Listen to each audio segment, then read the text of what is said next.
Mula sa lugar namin sa Barangay Atulayan, more than 30 minutes din ang biyahe. And finally, nakarating na rin kami sa Pulong Pasig.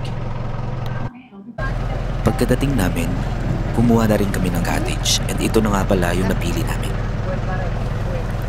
Unti-unti na rin namin naililipat ang mga gamit namin mula sa pagkain, mga gamit pangluto at lahat ng kailangan naming iakyat mula sa bangka papuntang cottage.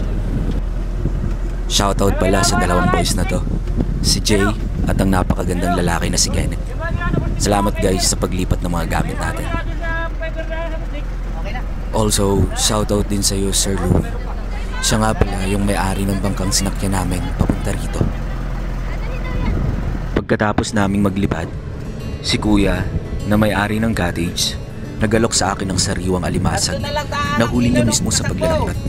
Unang kita ko palang, grabe, sobrang fresh kaya hindi ko na rin napaghindian. 350 pesos per kilo ang bigay ni Kuya.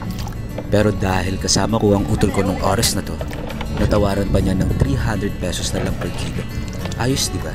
So ang total na binayaran ko is 750 pesos at more than 3 kilos na agad yun. Panalong panalo na.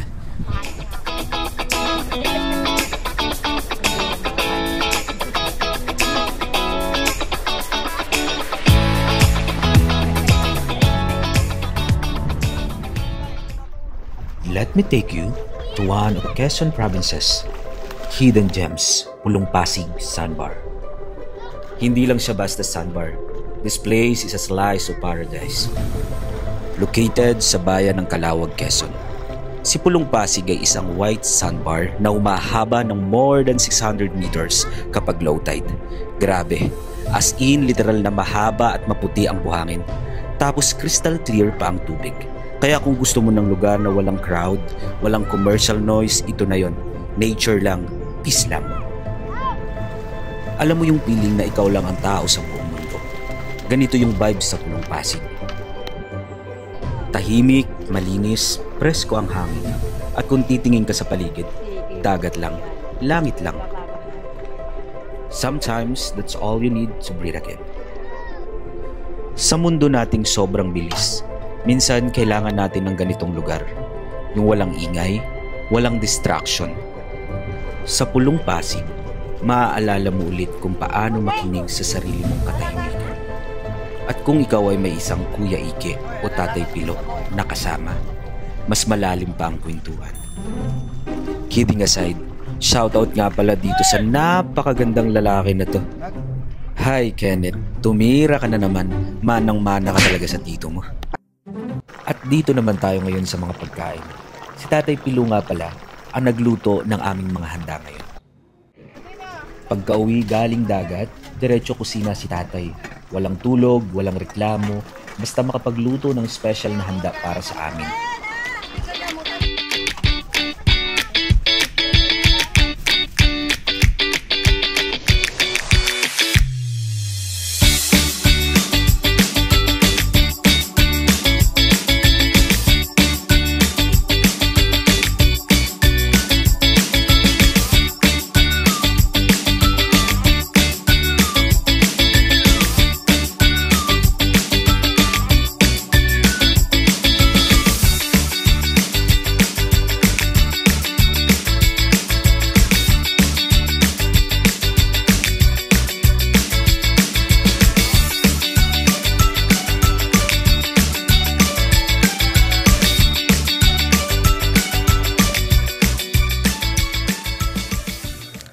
Tara, samahan niyo ako magbigay ng pagkain sa mga bata.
Tapos nga ang maghapon at ngayon pauwi na kami. Pagod ang katawan pero ang puso busog na busog. Ibang klaseng saya yung dala ng dagat, araw at alon, lalo na kapag kasama ang pamilya. Ang dami naming ginawa sa buong maghapon. Isa talaga to sa mga araw na gusto mo pa na ulit-ulitin pa kahit alam mong pagod na ang lahat. Pero alam mo yun, yung kapag pauwi ka na, kahit pagod, parang ayaw mong matapos yung araw. Kasi ramdam mo ang bawat sandali. May kwenta, may saysay, at may alaala. Salamat Pulong Pasig sa katahimikan, sa ganda, at sa paalaala na minsan ang tunay na bakasyon ay yung hindi kailangang magmamadali. Yung pwede ka lamang huminga at makasama ang mga mahal mo. Kaya kung may pagkakataon kayong tumakas sandali, takas na.